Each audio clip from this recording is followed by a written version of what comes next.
Pessoal, muito obrigado pela oportunidade.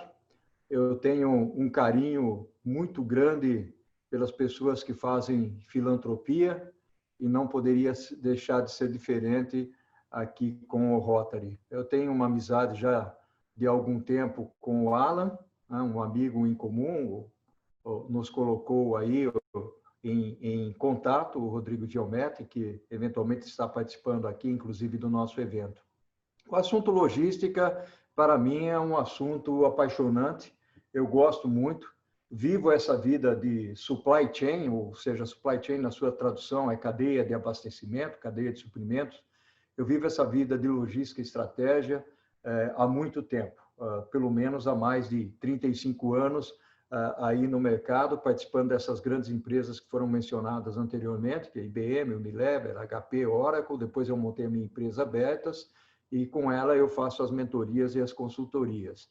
Vamos conversar um pouco sobre os desafios e oportunidades, e logística, para mim, é um elemento fundamental, não apenas para unir as empresas dentro do aspecto de estocar e armazenar, que é um pouco do que nós vamos falar, mas principalmente, e ainda mais reforçado pelo aspecto que nós vivemos nesse momento aqui, que é a pandemia, ela é um elemento social, ela tem uma responsabilidade social muito forte. Ela transfere e transporta, inclusive, os medicamentos, os alimentos tão necessários para a nossa saúde.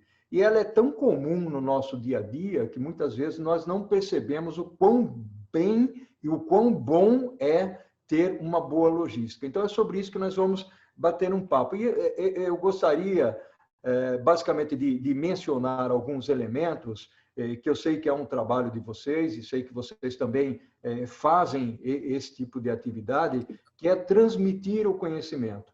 Eu tenho algumas iniciativas sociais denominadas Com a Educação Vem a Transformação.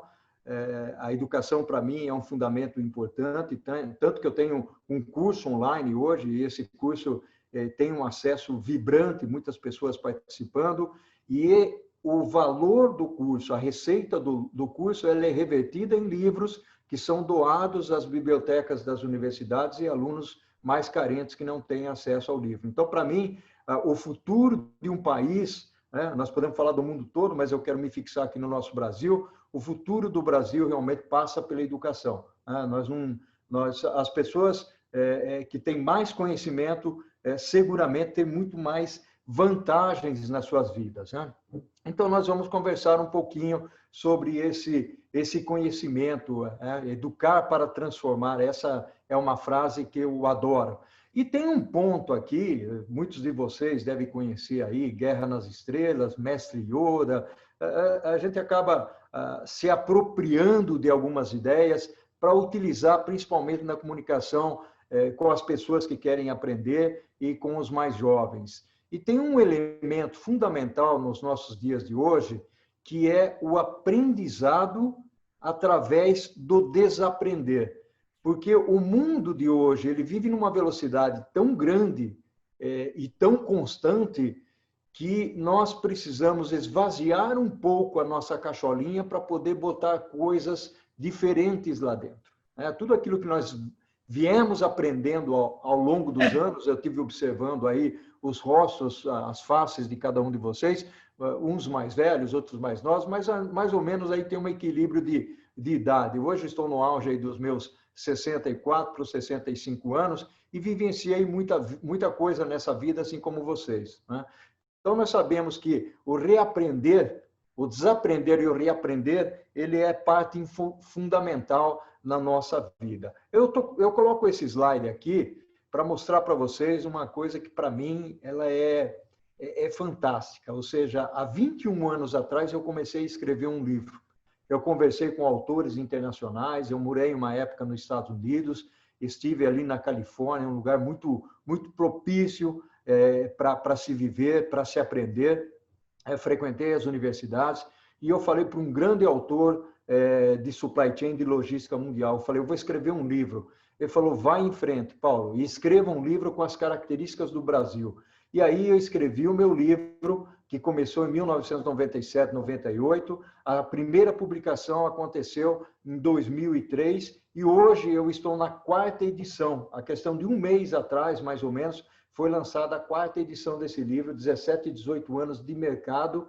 Não é um negócio fácil, né? Mas eu sinto muito orgulho dele. Por quê? Porque toda a espinha dorsal de uma organização, independentemente do tamanho, seja ela grande, seja uma Unilever, seja uma Magazine Luiza, uma Fast Shop, uma Shell, uma Petrobras, todas dependem de supply chain, cadeia de abastecimento e logística. Então, a espinha dorsal está aí. E por que está aí? Porque de 60% a 80% dos custos dessas organizações, seja de varejo, ou seja de indústria, passa pela cadeia de abastecimento. Porque aí entra planejamento, entra compras, entra manufatura, entra distribuição. Então, vejam vocês a importância que tem a supply chain, a cadeia de abastecimento dentro de qualquer organização. Então, ela não se atém apenas e tão somente a movimentar e armazenar produto. E aí eu queria trazer uma reflexão para essa nossa conversa aqui. Alguns de vocês talvez já tenham ouvido falar de um modelo chamado VUCA, que não é atual, não é novo. O VUCA existe há pelo menos 20, 30 anos, foi desenvolvido por militares, ou pelo menos para se utilizar por militares nos Estados Unidos, na época da Guerra Fria, na época que os Estados Unidos brigava com a Rússia, aquela briga meio que distante, mas um tentando conquistar um território aqui, outro ali, inclusive a Lua, né? Esses psicólogos, esses dois psicólogos, geraram esse conceito chamado VUCA, que é, primeiro, volatilidade. É a quantidade de mudanças pela qual ou as quais fazem com que o mundo passe. E muitas vezes a gente não percebe isso. Nós começamos a entrar no cotidiano, numa vivência tão contínua, que não percebemos o que é que está acontecendo em termos de volatilidade, em termos de mudança. Inclusive, existe uma frase que é muito comum, que hoje mais acontece é mudança. A todo momento se está mudando alguma coisa. O segundo item do VUCA é a incerteza, ou uncertainty, né, que vem do inglês. Ou seja, nós não temos uma clareza do futuro, né? Esse planejamento nosso é um planejamento de curto prazo, onde a gente tem um pouquinho mais de certeza, mas no longo prazo nós não temos certeza. E mais do que isso, quem é que há 7, 8 meses atrás poderia prever uma pandemia na qual todos nós temos que usar álcool para passar na mão e usar máscara para conversar com os nossos entes queridos, ou para ir para o supermercado, ou para ir para a farmácia? Nós não imaginávamos isso. Então, essa é uma incerteza.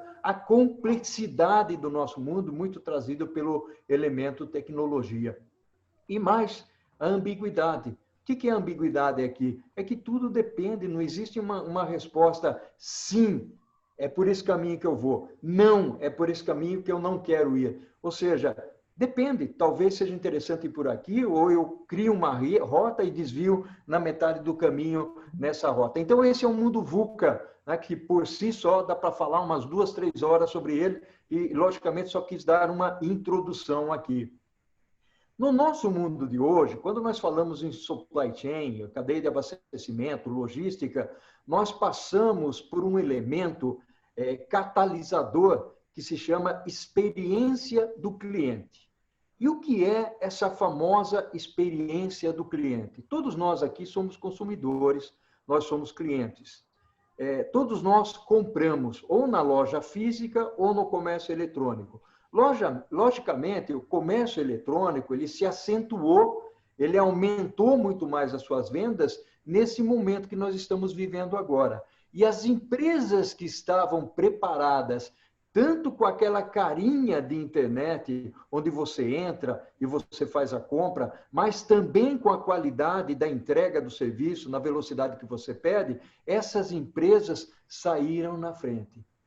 E eu gosto sempre de citar exemplos positivos, né? E que empresas são essas? Talvez até vocês sejam amigos aí da Luiza Helena Trajano, né? A Luiza Helena soube muito bem montar e esquematizar a Magazine Luiza. Então, a Magazine Luiza tem uma vantagem muito grande no mercado. A Amazon, que é uma empresa americana gigante no mundo, a Walmart, a Fast Shop, a Casas Bahia, eu estou falando de varejo, mas tem outras empresas, e não necessariamente grandes. Nós temos as empresas de esquina que souberam, de alguma maneira, se posicionar dentro desse contexto. Como eu dou consultoria, vários foram supermercados de pequeno e médio porte que me procuraram e falaram: Paulo, eu estou quebrado. O que eu vou fazer agora? Eu não vou conseguir vender. As pessoas não vêm mais para o supermercado. As portas estão fechadas. Falei, a primeira coisa que você tem que fazer é chame alguém aí de experiência, tecnologicamente, monte um site. Se não der o tempo de montar o site, crie uma lista via e-mail ou coisa desse tipo, para a gente poder caminhar, né? E pelo menos você pagar os seus custos fixos. Né? Afinal de contas, você tem pessoas aí, você tem os seus caminhões, as suas vans, né?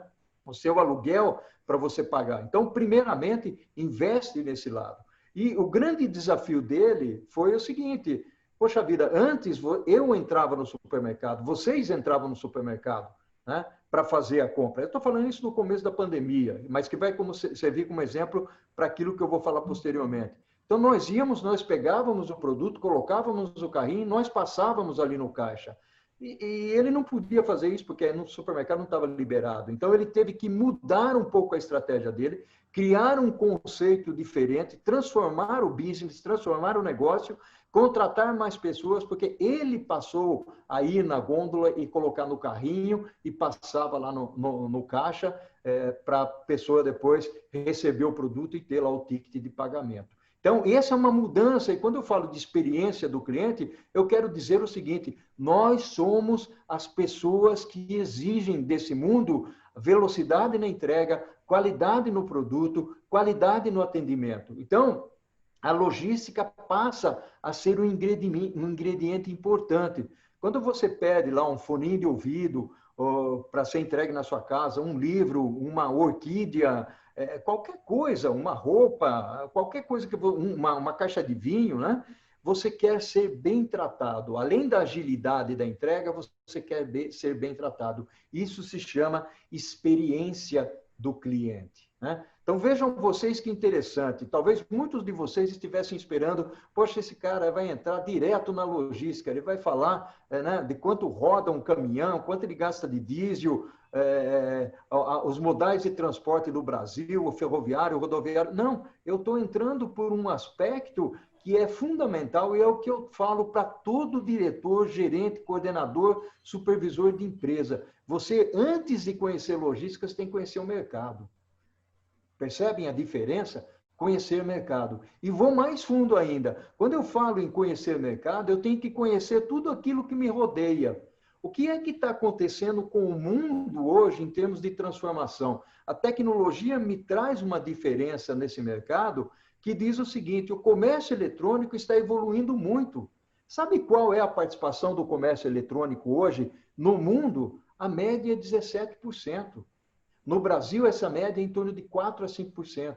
Na época da pandemia, esse percentual subiu. No Brasil, ele dobrou, né? Mas na China, por exemplo, esse percentual chegou a 60%. Na China, o comércio eletrônico representa 30%. Daqui 5 anos, o comércio eletrônico ele vai sair de 17% de participação no varejo e vai para 25%. Aí vocês perguntam para mim, mas Paulo, o que isso tem a ver com logística? Tem tudo a ver com logística, porque eu vou precisar de muito mais agilidade para atender o meu cliente, porque ele não vai mais no supermercado físico, ele não vai mais na loja física, pelo menos não mais na intensidade que ele ia anteriormente. Então, esse percentual está mudando e eu estou ficando cada vez mais exigente. A mesma coisa se passa com o crescimento das entregas a domicílio em termos de alimento. Existem uma Rappi, Uber Eats, iFood, né?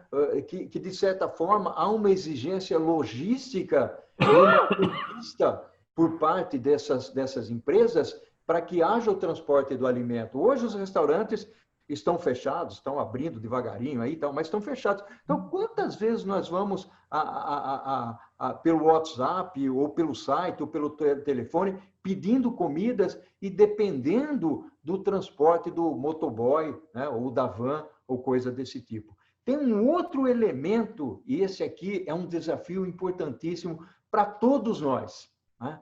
Dependência de dados. Aqui todos nós somos imigrantes digitais, alguns talvez nativos digitais. O que é um nativo digital? Nativo digital é aquele que nasceu durante o WhatsApp, nasceu durante o Facebook, o LinkedIn, o Instagram, né? Os imigrantes digitais são aqueles que vêm lá de trás, né? Do telefone fixo, né? Do telex, do elevador, onde você apertava o botão. Hoje em dia a coisa é um pouco diferente, né? Essa dependência de dados, aliás, se cria hoje um conceito que vale a pena vocês estudarem, não é objetivo aqui da nossa palestra, mas existe um negócio chamado Lei de Proteção Geral aos Dados, porque o seu CPF, o CNPJ da sua empresa está circulando por toda a internet e você não sabe onde está. O seu nome está circulando pela internet e você não sabe onde ele está e o que uso as pessoas estão fazendo desse dado, dessa informação. Você muitas vezes está lá no LinkedIn, onde você diz que você é o profissional XYD, você é o diretor, você é o gerente, você é o dono de uma empresa. E você está lá no Facebook fazendo coisas totalmente diferentes, e quando uma empresa de RH vai contratar um ser humano, eu falo sempre isso para os meninos que vêm fazer mentoria comigo, cuidado com o que você publica no Facebook e com o seu perfil no LinkedIn, porque as pessoas estão de olho em você. Essa é a dependência de dados. E o outro quadrante que eu coloco aqui são os modelos de negócio.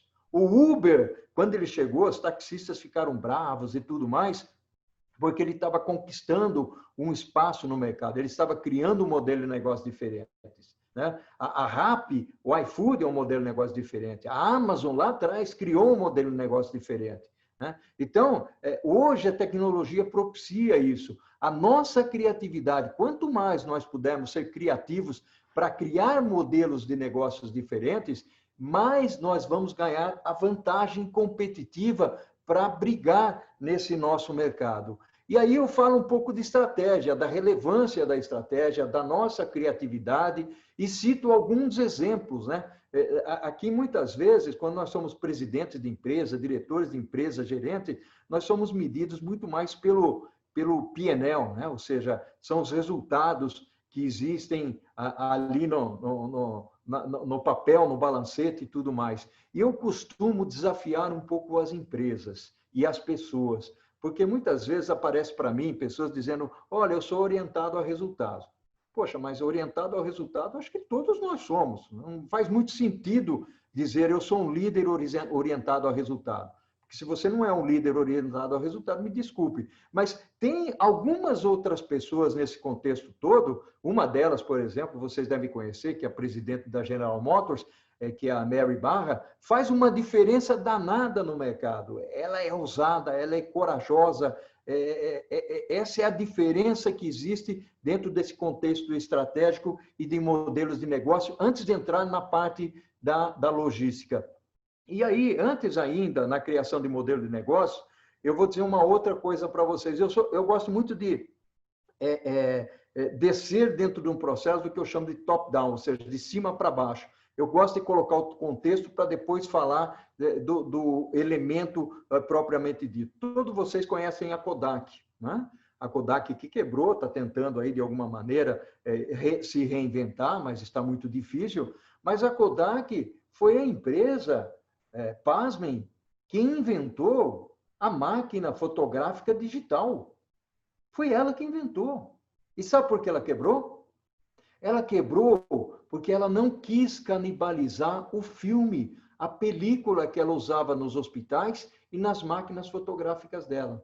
E, de repente, aparecem os japoneses e falam, olha, aqui está a máquina fotográfica digital. Você pode tirar quantas fotos você quiser, você pode apagar, você pode errar, você não precisa revelar. Né? A gente usava aquelas máquinas, tinha que mandar revelar, né? Perdia filme, queimava filme e tal. A máquina digital revolucionou e a Kodak quebrou porque miopia, não soube enxergar. Outro míope foi a Blockbuster. Netflix está aí competindo agora com a Amazon e outras empresas e nós assistimos o filme on demand a hora que nós queremos, paramos no momento que queremos parar. Eu, por exemplo, eu começo a assistir um filme, eu durmo aos 10 minutos. Então, no dia seguinte, eu tenho mais 10 minutos para assistir o resto do filme. E por aí vai, né? Então, a Netflix revolucionou. E as duas pessoas que fundaram a Netflix, né, elas trabalharam também com o conceito de alugar fitas, assim como a Blockbuster.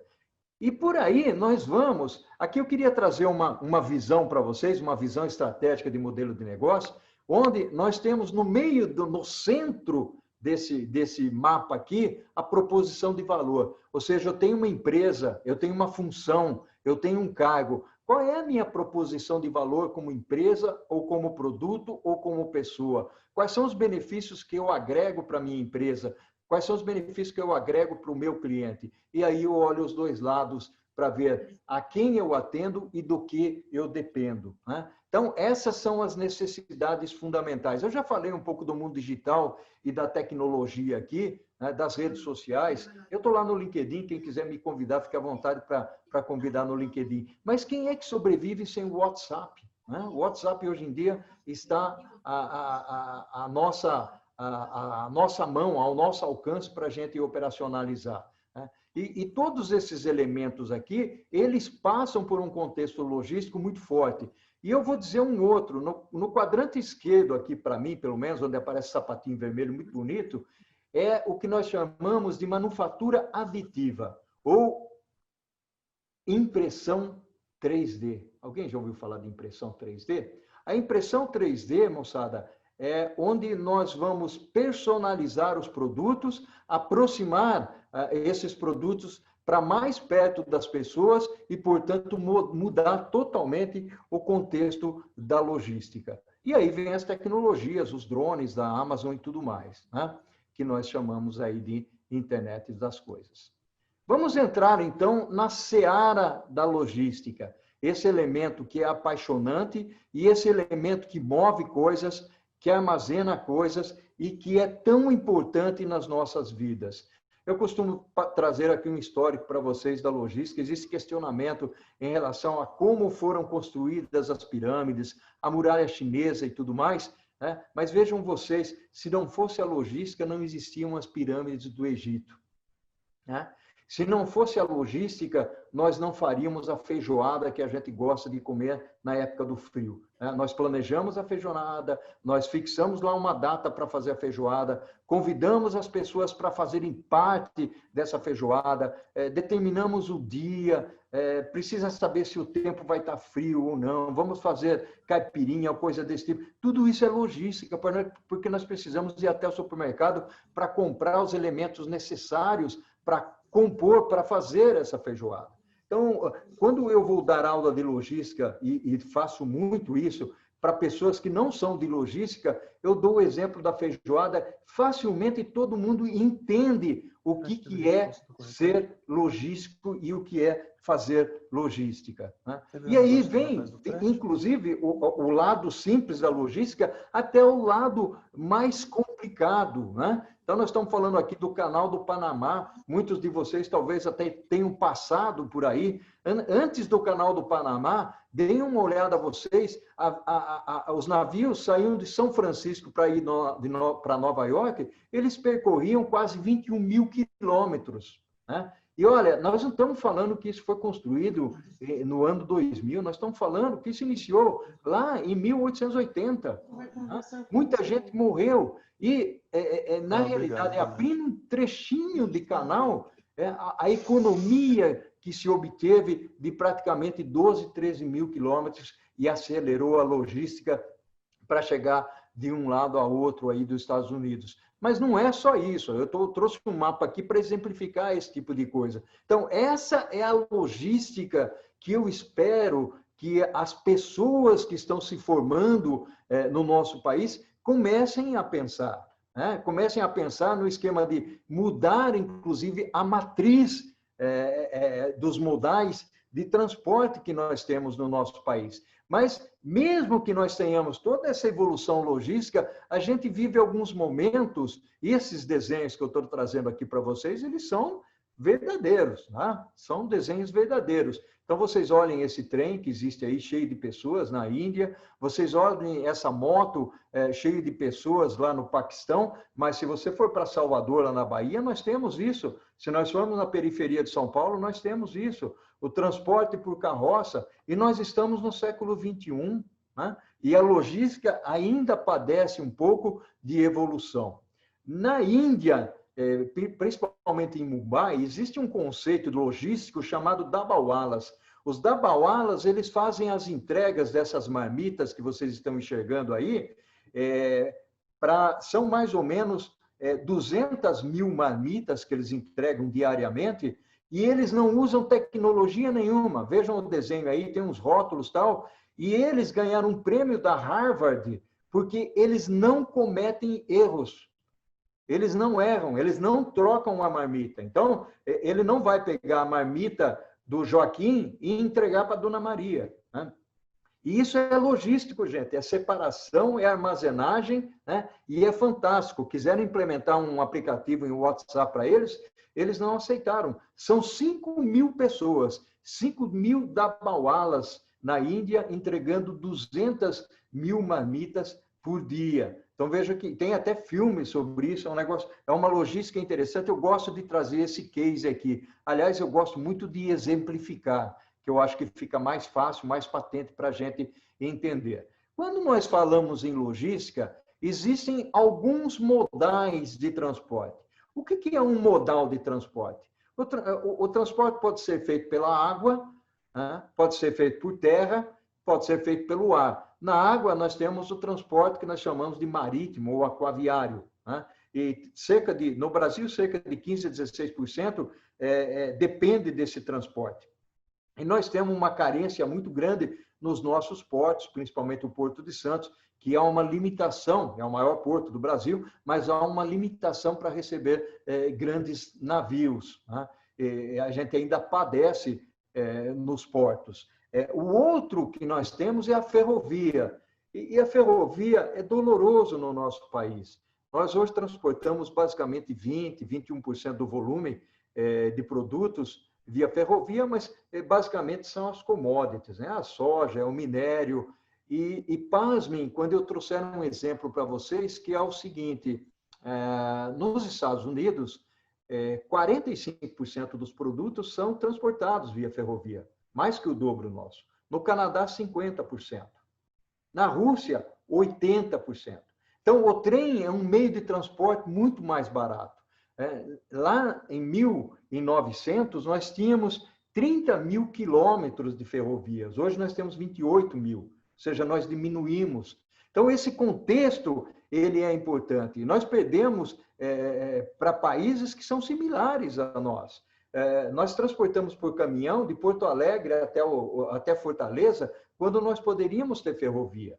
Tem uma linha de ferrovia que começou a ser desenvolvida lá no governo Sarney, portanto, há 30 anos atrás, que até hoje não ficou pronta, né? Então, dormentes foram trocados, trilhos foram trocados, né? Então, nós não avançamos nesse aspecto. E aí, é uma dica que eu estou dando para vocês, quando nós falamos de logística física e dos modais de transporte, há uma dívida muito grande em relação a isso. O transporte rodoviário é o maior volume, né? O maior volume é transportado por ele, cerca de 60% a 61%.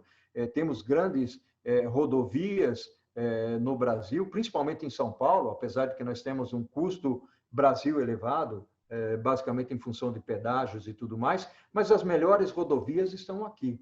Quando nós saímos de São Paulo, a gente padece, porque as rodovias são muito ruins, principalmente quando nós vamos mais para a região Nordeste, Norte, e isso é sacrificante, né?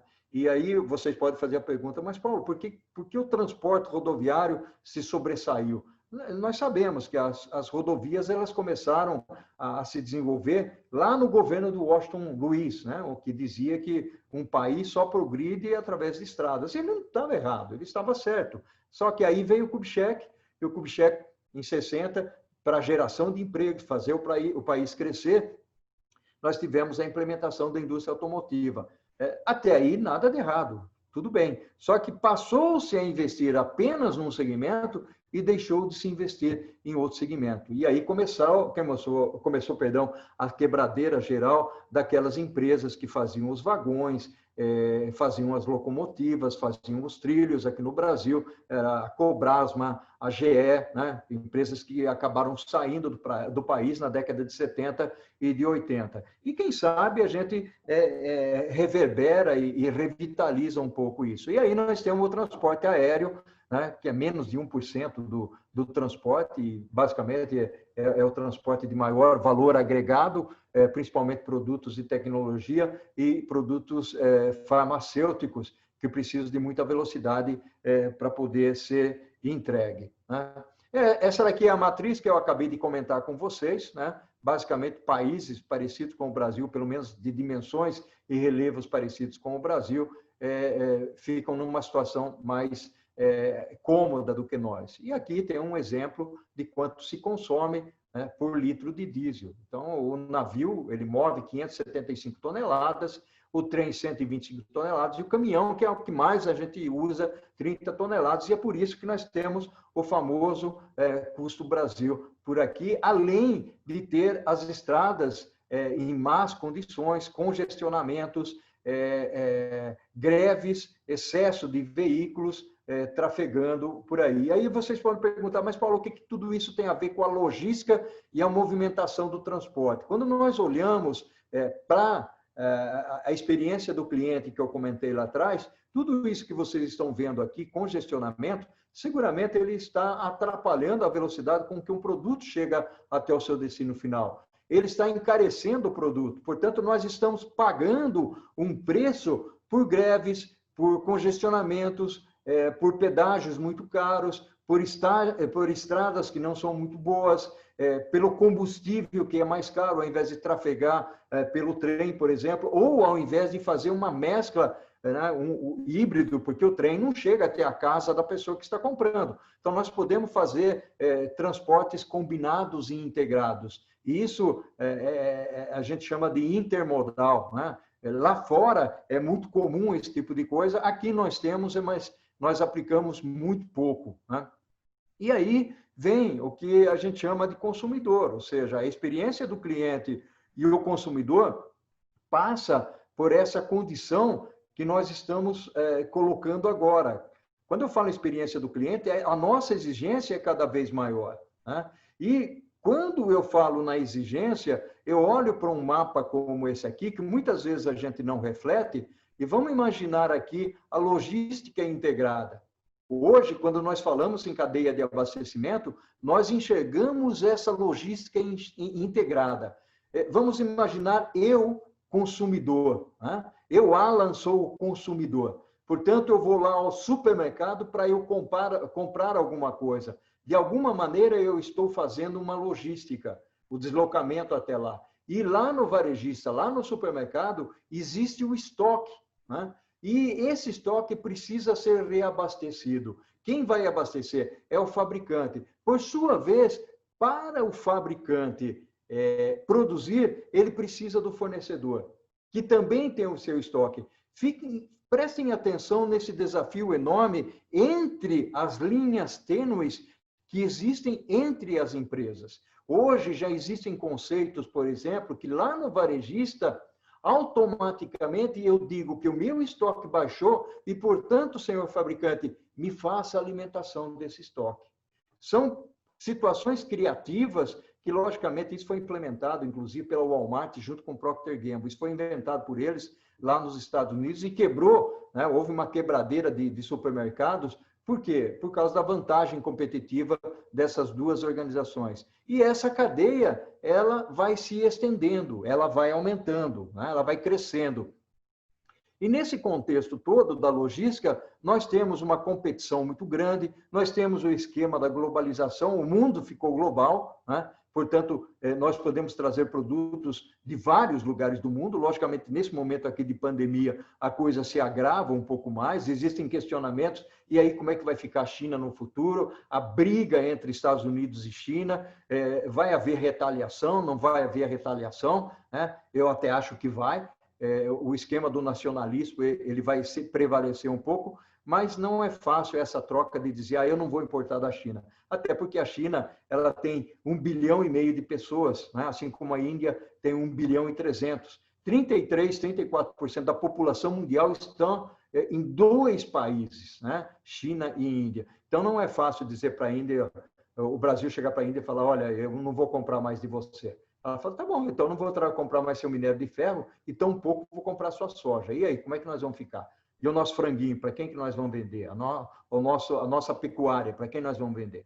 Então, essa é uma situação importante. E o lado do meio ambiente que eu gostaria de ressaltar aqui é um conceito de sustentabilidade que vem muito forte. Existem empresas que trabalham e constroem a sua imagem sobre o aspecto da sustentabilidade. A Natura é uma delas, a gente sabe disso. Boticário é outro, principalmente empresas que extraem das florestas de uma forma limitada e de uma maneira planejada, né? Então, eu gosto muito de citar a Natura nesse aspecto, porque eu conheço bem a Natura, mas não é só ela. Tem muitas empresas fazendo isso, fazendo coisas bastante interessantes em termos de logística reversa e em termos de meio ambiente. E aí, quando eu olho para o futuro, né, eu quero olhar para esse futuro pensando na cadeia de abastecimento e pensando na logística, mas eu não consigo olhar para esse futuro sem pensar na evolução tecnológica, sem pensar na indústria 4.0. A indústria 4.0, por si só, dá uma palestra muito fantástica, né? Inclusive, amanhã eu vou dar uma aula de indústria 4.0, que para mim é um fator preponderante, e quando a gente fala em indústria 4.0, não é só robô, não é só automação, afeta pessoas, habilidades de pessoas, e aí eu fico feliz que vocês dão treinamento para meninos, meninas aí, exatamente porque nós precisamos ter o orgulho de preparar essas pessoas para o futuro, porque o futuro vai ser muito diferente, muito diferente. 65% das profissões que existem hoje e que os jovens estão cursando não vão existir quando eles chegarem na idade de trabalhar em alguma empresa. Olha o que eu estou falando, 65%. Então, vai mudar muito isso. O aspecto colaborativo, quando eu mencionei ali as empresas, né? Mencionei o nome do Alan, comprando ali no supermercado e tal, e já existe esse aspecto colaborativo, inclusive entre concorrentes. Inclusive entre concorrentes. A Apple compra a telinha do computador, do iPad e do iPhone dela, da Samsung, que é o seu grande concorrente. A conectividade, né? Não seria possível a gente estar fazendo essa conferência aqui, esse papo virtual, se nós não tivermos uma conectividade com a abrangência e a qualidade, ainda que se deva um pouco, mas a qualidade que nós temos hoje. Visibilidade. Nós queremos ter visibilidade.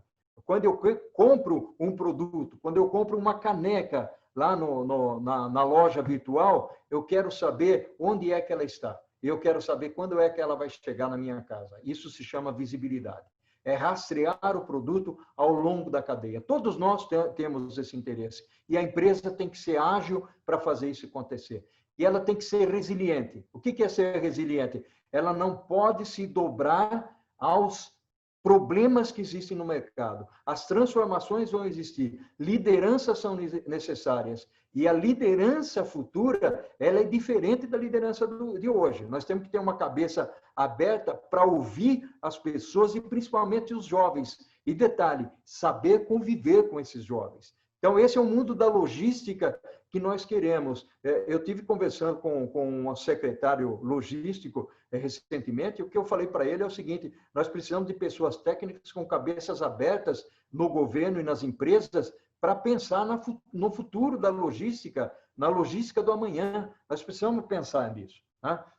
Então, esse aspecto é fundamental. E o Brasil é um país, cá entre nós, todos nós sabemos, riquíssimo em recursos naturais, riquíssimo em pessoas que têm capacidade, habilidade, quer trabalhar. é só dar condições para a gente trabalhar. Tá?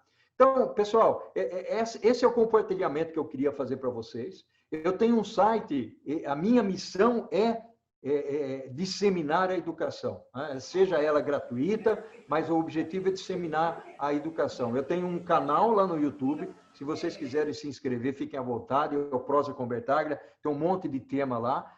Eu tenho um canal lá no Facebook, esse é o meu livro, o livro pelo qual eu sou apaixonado e tenho muito orgulho dele, né? Mas eu tenho um curso lá na internet, hoje ele custa R$ 97, daqui a pouco vai custar R$ 297. Todos esses conceitos que a gente está passando aqui é passado no curso e ele é baseado no livro que eu acabei de mostrar para vocês agora. E tem o LinkedIn. O LinkedIn é para criar relacionamento, né? É para a gente explorar mais as conversas nesses 45 minutos que eu acabei conversando aqui com vocês, né? E, logicamente, eu me apaixono quando eu começo a falar desse tema e eu vou longe demais.